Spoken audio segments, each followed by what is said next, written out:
کہ جو بندہ یہ وظیفہ پڑھے گا اللہ کا عرش ہل جاتا ہے.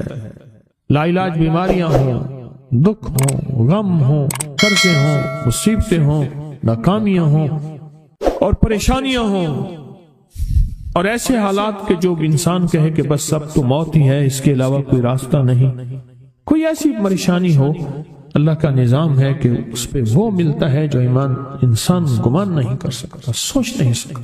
یہ فیصل آباد کے ساتھ مامو کانجن میں ایک درویش ہوتے تھے، صوفی عبداللہ صاحب رحمۃ اللہ علیہ، بڑے اللہ والے تھے، درویش تھے، اللہ سے مانگتے تھے، اللہ دے دیتا تھا. تو مجھے ان کے ایک شاگرد نے بتایا، اردو بازار لاہور میں ہوتے تھے، کہنے لگے کہ میں ایک دفعہ گیا تو مجھ سے فرمانے لگے کہ میرے سارے کے سارے طالب علم استاد جمع ہو کے آ گئے کہ ہمارے جو ہے وہ ہمارے راشن نہیں، کھانا پینا کچھ نہیں، تنخواہیں نہیں ملی، سب چیز ختم ہو چکی ہے، تو اب ہمیں اجازت دے دیں، آپ کے پاس تو ہے نہیں. اچھا فرمایا مجھے چند دن دے دو، جتنے اور دن صبر کر لیا، چند دن مجھے دے دو. تو فرمایا پھر بیٹھ گئے مصلی، اور جو سورۃ فاتحہ پڑھی نا جب آتے تھے نا، ایاک نعبد و ایاک نستعین، اس کو جو وجدانی کیفیت کے ساتھ دل کی گہرائیوں اندر کے درد کے ساتھ پکارتے تھے، اتنا درد، اتنا غم، اتنا درد، اتنا غم جو پکارتے تھے کہ ایسے محسوس ہوتا تھا کہ زمین ساری کی ساری ہل رہی اور ہر طرف ایک نظام چل رہا ہے. اور جب پھر اس صورت کو پورا کرتے تھے، پھر سورۃ فاتحہ پڑھتے تھے، اور جب پہنچتے تھے ایاک نعبد و ایاک نستعین، پھر ایسے ہی جو ہے اس کو دہراتے تھے. پر بات یہ ہے وہ دعا پڑھتے نہیں تھے، مانگتے تھے. ایک ہے دعاؤں کا پڑھنا، ایک ہے دعاؤں کا مانگنا. وہ دعا پڑھتے نہیں تھے، مانگتے تھے، اور اللہ مانگنے والے کو دیتا بھی ہے، اللہ مانگنے والے کو عطا بھی کرتا ہے، اور اللہ کی رحمت مانگنے والے کے ساتھ سدا رہتی ہے، ہمیشہ رہتی ہے. وہ دعا پڑھتے نہیں تھے، مانگتے تھے. بس کہا کہ ایسے مانگے، ایسا مانگا، ایسا مانگا کہ اللہ پاک کو ترس آیا. چند ہی دنوں میں فرمایا اللہ نے دکھایا کہ یہ دیگ ہے سونے کی بھری ہوئی ہے، اور میں نے آپ کے حوالے کر دی، اور تھوڑا سی ایسے جگہ ہٹائی تو وہ دیگ نکل آئی. تو فرمایا پھر مٹھیاں سونے کی بھر بھر کے دیتے تھے، اور کہتے تھے اس کو حسب ضرورت خرچ کرنا، خیال کرنا، کہیں فضول خرچی نہ کرنا، اسراف نہ کرنا. اللہ کے خزانے ہیں اور برکت والے ہیں، کہ اللہ ناراض ہو کے چھین نہ لے، کہ اللہ ناراض ہو کے چھین نہ لے. مجھے ایک صاحب کہنے لگے کوئی ایسا عمل بتائیں، کوئی ایسا عمل بتائیں کہ میں چاہتا ہوں میری 7 نسلوں میں رزق ختم نہ ہو، جو مہنگائی اور حالات اور پریشانیاں میں دیکھ رہا ہوں. کوئی ہے عمل؟ میں کہا بالکل ہے. میں نے کہا روزانہ 40 منٹ بیٹھ، 40 منٹ صبح دوپہر شام، جو تیری تنہائی کا وقت ہو، کہ یا اللہ دنیا میں ایسی جگہ کوئی کہیں ہوتی، اکیلے بیٹھے رہتے یاد تیری دل نشی ہوتی، اکیلے بیٹھے رہتے یاد تیری دل نشی ہوتی. 40 منٹ کوئی ایسا بیٹھ 40 منٹ اس انداز سے مصلی پہ، کہیں بستر میں، کہیں ایسی جگہ جہاں سوئے نہیں، اور بس صرف ایک بار سورۃ فاتحہ پڑھا، اور اس کے بعد ایاک نعبد و ایاک نستعین کو دوہرا. جاگ رہے ہیں، دیکھتے رہیں، مجھے دیکھتے رہیں، میں آپ کو دیکھتا رہوں. آپ اللہ کے اور اس کے حبیب کے مہمان ہیں، آپ کو دیکھنا بھی ثواب ہے، آپ کو دیکھنا بھی ثواب. تو میں نے اسے عرض کیا کہ بس اس کو وجدان سے پڑھو، ایسے پڑھ کے رونگٹے کھڑے ہو جائیں، آنسو بہنے لگ جائیں، دل کے اندر کا درد اور دل کا اندر کا غم، اور اللہ کے سامنے حاضری، استحضار، اور یہ کیفیتیں تیری ہوں کہ بس اس کے علاوہ کوئی مجھے یاد نہ رہے. اس در سے پڑھو 40 منٹ. 40 کے عدد کے ساتھ کائنات کے رازوں کا بڑا تعلق ہے. 40 کا جو عدد ہوتا ہے، بس 40 کے عدد کے ساتھ پڑھ، اور بہت توجہ سے پڑھ، اور بہت دھیان سے پڑھ، روز پڑھ. مجھ سے کہنے لگا کتنے دن پڑھوں؟ تو میں نے اس سے کہا مجھ سے یہ دن نہ پوچھ، تیرا دل خود بولے گا کہ فیصلے ہو گئے ہیں، بس ختم. دل خود بولے گا. یہ بتائیں کہ پیٹ بھرتے ہوئے کوئی گھنٹی بجتی ہے یا دل خود بولتا ہے کہ پیٹ بھر گیا؟ پیاس میں بھی کوئی کہتا تو نہیں ہے کہ آپ کی پیاس بجھ گئی ہے، وہ دل خود بولتا ہے کہ بس اب پانی کی ضرورت نہیں ہے۔ نیند سے دل بھر جائے تو بس دل بولے بس اب سو لیا، وہ اٹھیں۔ اسی طرح دل خود بولے، دل خود بولے، کیا بولے؟ دل خود بولے، اور دل اندر بولے، دل اندر بولے کہ اللہ پاک جل شانہ نے نسلوں کے لیے رزق کی عزت، دولت، برکت کے فیصلے کر دی، بس دل بولے۔ کتنے دیر کر؟ اب یہ تیری اپنے مانگنے میں ہے، اب یہ تیری اپنے مانگنے میں ہے۔ مانگنے میں کمی ہے تو دل نہیں بولے گا، اگر مانگے گا تو پتہ نہیں دنوں میں یا ہفتوں میں، جتنے میں دنوں میں فیصلہ ہو جائے۔ اور میں نے اس سے کہا کہ یہ میرے پردادا کے پردادا کا عمل ہے، ان کا یہ عمل ہے، میرے پردادا کے پردادا کا عمل، جو ہماری خاندانی یادداشتوں میں یہ لکھا ہوا اور فرمایا اگر یہ کوئی بندہ کر لے اللہ نسلوں کا رزق اللہ سے منوا لے۔ اور میں نے اس سے کہا خیال کرنا، رزق کے روحانی ساتھ منوانا، رزق کے روحانی ساتھ منوانا، رزق کے روحانی ساتھ منوانا، ورنہ دولت، مال، چیزیں مل جائے گی جس کے بارے میں کہا جاتا ہے کہ بعض بندے ایسے ہوتے ہیں اللہ پاک ان سے لقمے نہیں چھینتا، سجدے چھین لیتا ہے۔ اللہ ان سے لقمے نہیں چھینتا، کیوں؟ رزق جسمانی دوسرے لفظوں میں مل رہا ہے اور رزق روحانی اللہ چھین لیتا ہے۔ یہ جو آج آپ بیٹھے ہیں تسبیح خانے میں اور میں بیٹھا ہوں، یہ ہم روحانی دسترخوان پہ بیٹھے ہیں۔ یہ بہت بڑا دسترخوان لگا ہوا ہے، دسترخوان ہے۔ سنا ہے در یار پہ بڑی دھوم ہے، سنا ہے در یار پہ بڑی دھوم ہے، وہاں عاشقوں کا ہجوم ہے۔ یہ روحانی دسترخوان ہے، میں بھی خود محتاج ہوں، یہ روحانی دسترخوان ہے۔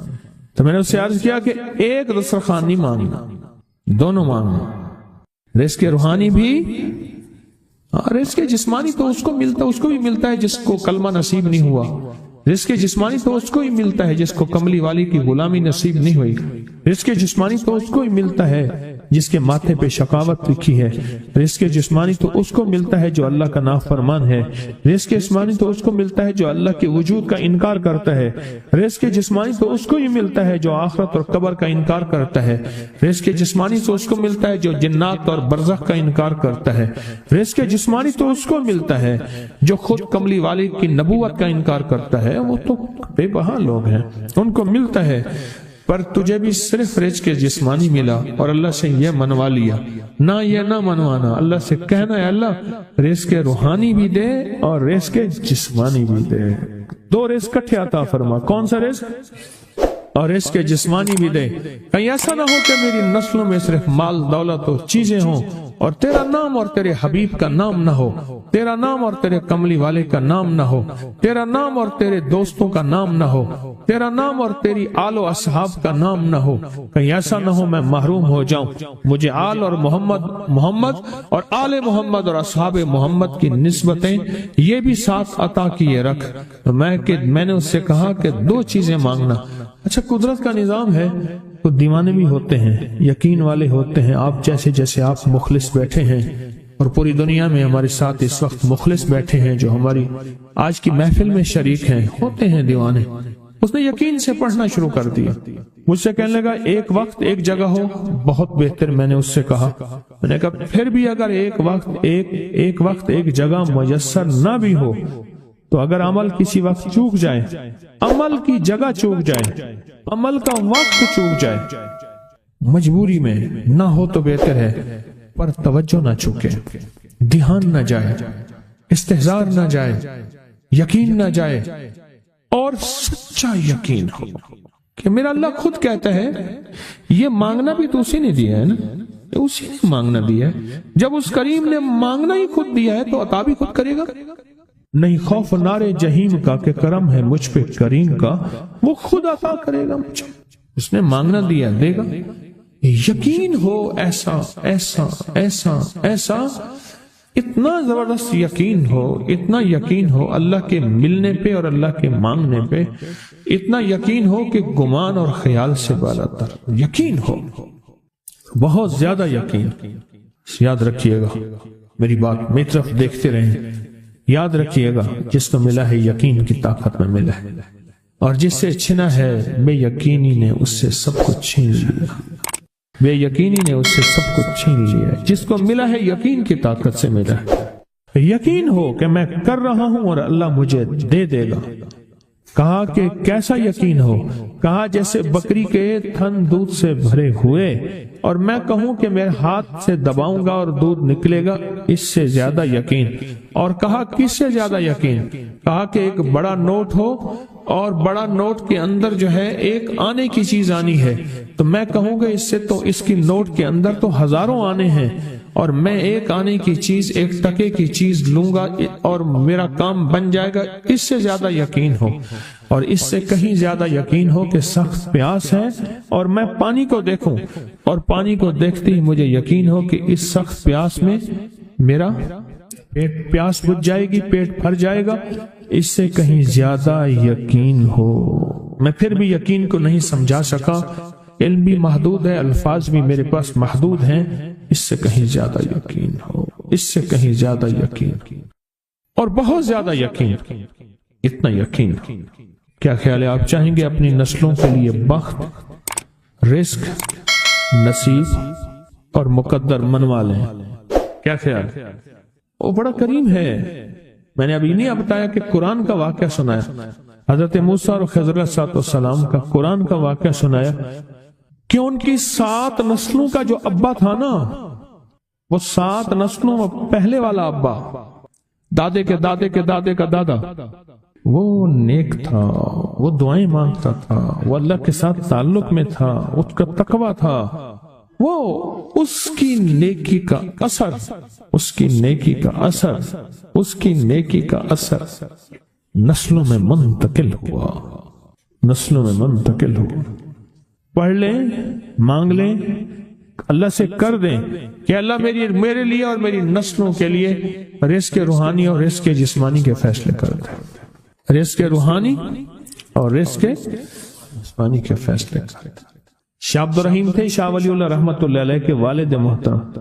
انہوں نے شاہ ولی اللہ سے کہا بیٹا میں تجھے روحانی مشقیں کرا رہا ہوں، ایک مشق ایک بھی کر لے اپنے لیے اور اپنی نسلوں کے لیے، اللہ سے رزق منوا لے، اللہ سے رزق منوا لے۔ تو پوچھا کہ حضرت میں رزق کیسے منواؤں؟ وہ میں کہ کچھ وقت ایسا نکالا کر، ایسا وقت نکالا کر 2 گھڑی اور 3 گھڑی کا، ایک ساتھ 2 گھڑی اور 3 گھڑی، ایک ساتھ تقریباً 21 منٹ کی ہوتی ہے، تقریباً 21 منٹ کی، 2 ساتیں مل جائیں تو 40 منٹ بنتے ہیں، تو ایک ساتھ 2 ساتھ 3 ساتھ کی گھڑی میں کہ بیٹھ کے نا سورۃ فاتحہ اور اس میں ایاک نعبد و ایاک نستعین کا تکرار اور استحضار کیا کر، اور ایسا کیا کر تیری آنسوں بہیں، تیرا دل روئے، تیری آنکھیں روئیں، تیرے رونگٹے کھڑے ہوں اور رواں اور اس کے اندر سے تیرا پل پل، تیرا من، تیرا جذبہ، تیری سوچیں بولیں، کیا بولے؟ ایاک نعبد و ایاک نستعین۔ تو ایک میلہ تھا اللہ کے نیک بندوں کا، تو اس میں 70 اولیاء جمع ہوئے، 70 اولیاء جمع ہوئے۔ اور اللہ کے ولی نے کہا کہ آپ کوئی ایسا وظیفہ بتائیں، ایسی تصویر بتائیں، ایسا ذکر بتائیں جو اللہ کے عرش کو ہلائے اور جو اللہ کی ذات کو متوجہ کر دے، جو اللہ کے تعلق کو نصیب کر دے، کوئی ایسا ذکر، کوئی ایسی تصویر بتائیں۔ فرمایا سب نے بتایا کہ سورۃ فاتحہ ہے، اور اب سب سے پوچھا سورۃ فاتحہ میں کوئی ایسا جز بتائیں جو سورۃ فاتحہ کا دل ہو۔ سورۃ یاسین قرآن کا دل، لیکن سورۃ یاسین کا دل سلام قولا من رب الرحیم۔ ہر سورت کے اندر اللہ پاک نے کچھ نعمتیں، کچھ نکتے رکھے ہیں، تو فرمایا سورۃ فاتحہ کا دل۔ تو میلے میں جتنے بھی اولیاء 70 بیٹھے تھے، سب نے کہا کہ اگر سورۃ فاتحہ کا دل پانا ہے تو وہ صرف کیا ہے؟ ایاک نعبد و ایاک نستعین۔ اس کا مفہوم عام سادہ سے یہ ہے کہ مولا غلامی تیری، در کسی اور کا۔ جب غلام تیرے ہیں، منگتے تیرے ہیں، بھکاری تیرے ہیں، محتاج تیرے ہیں، پھر در بھی تیرا ہے، پھر در بھی تیرا ہے، اور کسی کا در مولا نہیں ہے، پھر در بھی تیرا ہے۔ تیرے در کے ہم محتاج، تیرے بر کے ہم غلام۔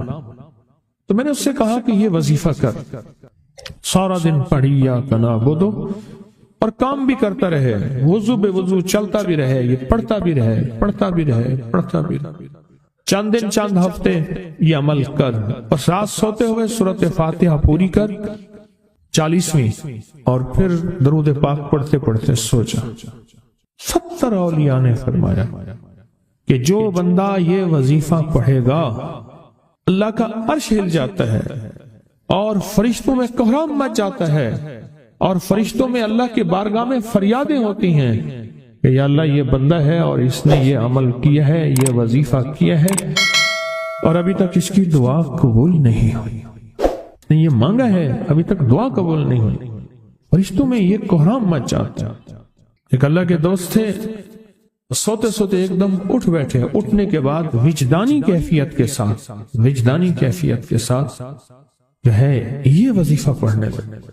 تو کسی نے پوچھا کہ حضرت کیا ہوا؟ فرمایا میں نے دیکھا کہ اللہ کے عرش کے نیچے جنتی ہیں اور وہ ٹہل رہے ہیں، اور سب کی زبان پہ یہی وظیفہ ہے، ایاک نعبد و ایاک نستعین، سب کی زبان پہ یہی وظیفہ ہے اور سب یہی پڑھ رہے ہیں۔ میری ایک درخواست ہے، سورۃ اخلاص 2 تسبیح زندگی کا معمول بنا لیں، اس کو تو کبھی نہ چھوڑیں۔ کیا خیال ہے؟ 2 تسبیح زندگی کا معمول بنا لیں، اس کو کبھی نہ چھوڑیں۔ اس کا فائدہ کیا ہوگا؟ اس کے انوکھا فائدہ ہوگا۔ اللہ پاک نا نور کی برکت سے، اعمال کی برکت سے نسلوں میں نور اور خیر عطا فرماتے ہیں، پھر نسلوں میں وہ نور چلتا ہے، نسلوں میں وہ برکتیں چلتی ہیں، بعض اوقات دوسری نسل میں، بعض اوقات تیسری نسل میں، اور بعض اوقات اسی نسل میں۔ عرض کر رہا تھا کہ اپنی زندگی میں اس نور کی روشنی کو ساتھ لے کر چلیں۔ 2 تسبیح سورۃ اخلاص کی تو زندگی میں نہ چھوڑیں۔ سفر میں جا رہے ہیں، حضر میں جا رہے ہیں، صحیح جا رہے ہیں، پیدل چلتے پڑھ لیں، گاڑی چلاتے پڑھ لیں، گاڑی میں بیٹھے پڑھ لیں، کہیں دفتر میں بیٹھ کے پڑھ لیں، مجبوراً وضو نہیں تو بھی پڑھ لیں، پر چھوڑے نہیں۔ کیوں؟ آپ کی زندگی میں اس کا نور نسلوں میں منتقل ہوگا، اور اس کا نور نسلوں میں جائے گا، اور نسلوں میں رزق، دولت، عزت کے اللہ دروازے کھول کے دکھائے گا۔ ایسا نور ملے گا آپ سوچ نہیں سکتے، ایسا نور ملے گا۔ کون سا مسلمان ہے جو کہتا ہے مجھے سورۃ قل ہو اللہ، سورۃ اخلاص نہیں آتی؟ ہر بندے کو آتی ہے۔ اگر کوئی کمزور علم رکھنے والا ہے تو تھوڑی سی محنت کرے، یاد کرے تو اس کو یاد ہو سکتا ہے،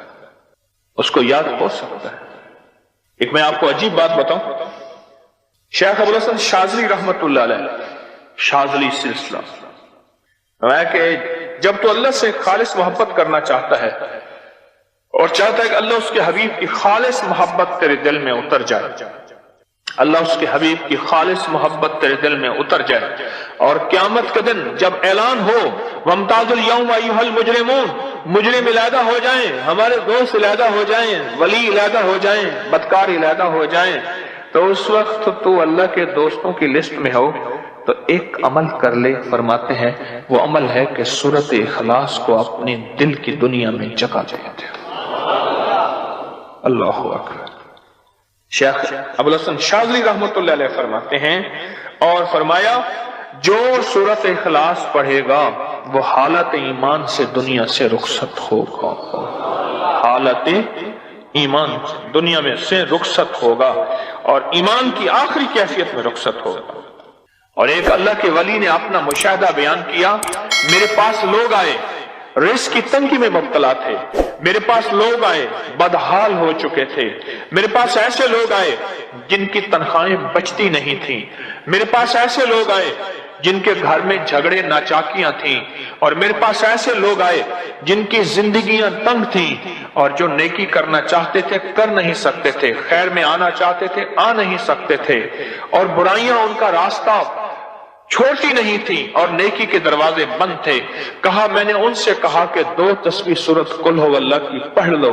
جب سے انہوں نے پڑھنا شروع کیا، سورت قل ہو اللہ ان کا ضامن بن گیا، اور سورت اخلاص ان کا سہارا بن گئی، اور سورت اخلاص ان کا ساتھی بن گئی، اور سورت اخلاص ان کا محافظ بن گئی، اور سورت اخلاص ان کا معاون بن گئی، اور سورت اخلاص ان کو زندگی میں لے کر چلنے والی روشنی بن گئی، اور ان سے سارے اندھیرے چھٹ گئے اور ساری ظلمتیں چھٹ گئیں، اور خیریں اور برکتیں ان کی چوکھٹوں ان کے دروں کو مالا مال کر دی۔ اللہ کے ولی اپنا مشاہدہ اپنا تجربہ بتاتے ہیں کہ جس نے 200 دفعہ سورت اخلاص پڑھی، اللہ پاک اس کو ہمیشہ خیروں سے نوازیں گے اور برکت